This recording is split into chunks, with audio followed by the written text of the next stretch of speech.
मराठा बांधवांनी हात जेव्हा जेव्हा माझ्या या तालुक्यातल्या मातीत एक वेगळ्या प्रकारची क्रांती आहे, हुतात्मा पावन झालेली भूमी, जेव्हा जेव्हा कुठल्याही लढामध्ये आवाज देईल तेव्हा हा तालुका कुठल्याच पद्धतीने मागे राहत नाही याचा माझ्या सरकारला छत्रपती शिवाजी महाराज की जय, धर्मवीर संभाजी महाराज की जय। एक मराठा लाख मराठा, एक मराठा लाख मराठा, आरक्षण आमच्या हक्काचं नाही कुणाच्या बापाचं, आरक्षण आमच्या हक्काचं नाही कुणाच्या बापाचं, कोण म्हणता देणार नाही घेतल्याशिवाय राहणार नाही, कोण म्हणता देणार नाही घेतल्याशिवाय राहणार नाही। तरंगे पाटील तुम आगे बढ़ो, हम तुम्हारे साथ हैं, तरंगे पाटील तुम आगे बढ़ो, हम तुम्हारे साथ हैं।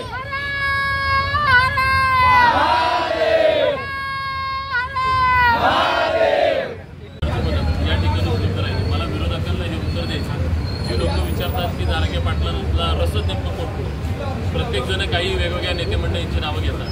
तुम्हाला सांगायचं आहे की मी गेले बरेच वर्ष 10-15 वर्ष या चळवळीत काम करतोय। दारंगे पाटलांच्या गेल्या 2 वर्षाच्या आंदोलनात आम्ही त्यांच्या खांद्याला खांदा लावून राज्याच्या कानाकोपऱ्यात काम करतो। कुठलाही नवा रुपया कुठल्याही पक्षाकडनं कुठल्याही वेगळ्या नेत्याकडनं येत नाही।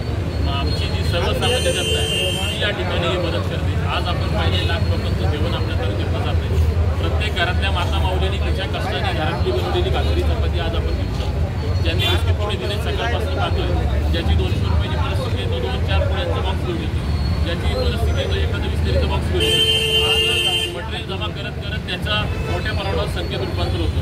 याचा अर्थ असा नाही की कोणी आम्हाला वेगळी आर्थिक रसद देतं, ही सर्वसामान्यांची ताकद आहे। कारण आमच्या अंतःकरणात आमच्या प्रत्येकाच्या मनात आरक्षणाची झळ जे काही भोगावी लागते याचं दुःख प्रत्येकाला माहिती आहे। आणि आज लढा राज्यात एवढ्या अंतिम टप्प्यात येऊन पोहोचला, पहिल्यांदा एक नेतृत्व आरक्षणाला लाभलं, त्यामुळे ते फळायला गेलं पाहिजे ही भूमिका प्रत्येकाच्या मनात आहे।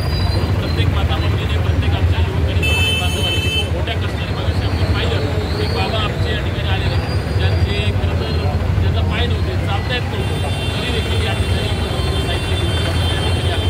मग अशा प्रकारची व्यक्तिमत्व देखील समाजामध्ये जर काम करताना पाहिजे तर ही खरी मराठ्यांची आणि ही खरी दारंगे पाटलांची ताकद आहे। विरोधकांनी आज हे समजून बरोबर आहे, तुम्ही छान मुद्दा मांडला। आपल्या इकडे काही तालुके आहेत अनेक जण थोडंसं नाव ठेवतात की दारंगे पाटलांना तुम्ही काय सांगाल या आपल्या पुण्यातील तालुक्यातील मंडळी दारंगे पाटील आता तुम्ही आताच सांगितलं किंवा दारंगे पाटील प्रामाणिक आहे, काय सांगाल तुम्ही जनतेला की आपल्या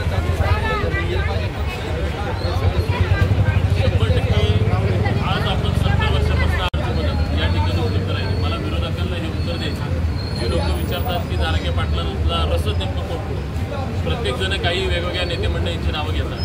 तुम्हाला सांगायचं आहे की मी गेले बरेच वर्ष 10-15 वर्ष या चळवळीत काम करतोय। दारंगे पाटलांच्या गेल्या 2 वर्षाच्या आंदोलनात आम्ही त्यांच्या खांद्याला खांदा लावून राज्याच्या कानाकोपऱ्यात काम करतो। कुठलाही नवा रुपया कुठल्याही पक्षाकडनं कुठल्याही वेगळ्या नेत्याकडनं येत नाही।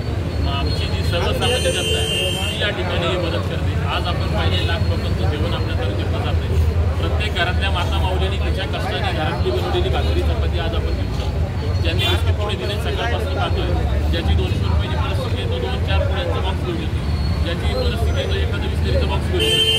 आज मटेरियल जमा करत करत त्याचा मोठ्या प्रमाणावर संख्येत रूपांतर होतं। याचा अर्थ असा नाही की कोणी आम्हाला वेगळी आर्थिक रसद देतं, ही सर्वसामान्यांची ताकद आहे। कारण आमच्या अंतःकरणात आमच्या प्रत्येकाच्या मनात आरक्षणाची जास्तीत जास्त दुःख प्रत्येकाला माहिती आहे आणि आज लढा राज्यात एवढ्या अंतिम टप्प्यात येऊन पोहोचला पहिल्यांदा एक नेतृत्व आरक्षणाला लाभलं त्यामुळे ते फळायला गेलं पाहिजे ही भूमिका प्रत्येकाच्या मनात आहे म्हणून प्रत्येक माताभगिनीने प्रत्येक आमच्या युवकांनी प्रत्येक बांधवांनी खूप मोठ्या कष्टाने मागाशी आपण पाहिलं एक बाबा आमचे या ठिकाणी आलेले ज्यांचे खरं तर ज्यांचा पाय नव्हते चालता येत नव्हतं तरी देखील या ठिकाणी साहित्य घेऊन त्या ठिकाणी आले मग अशा प्रकारची व्यक्तिमत्व देखील समाजामध्ये जर काम करताना पाहिजे तर ही खरी मराठ्यांची आणि ही खरी दारंगे पाटलांची ताकद आहे विरोधकांनी आज हे समजून घेतलं बरोबर आहे तुम्ही छान मुद्दा मांडला आपल्या इकडं काही तालुके आहेत अनेक जण थोडंसं नाव ठेवतात की तिथे जरांगे पाटलांना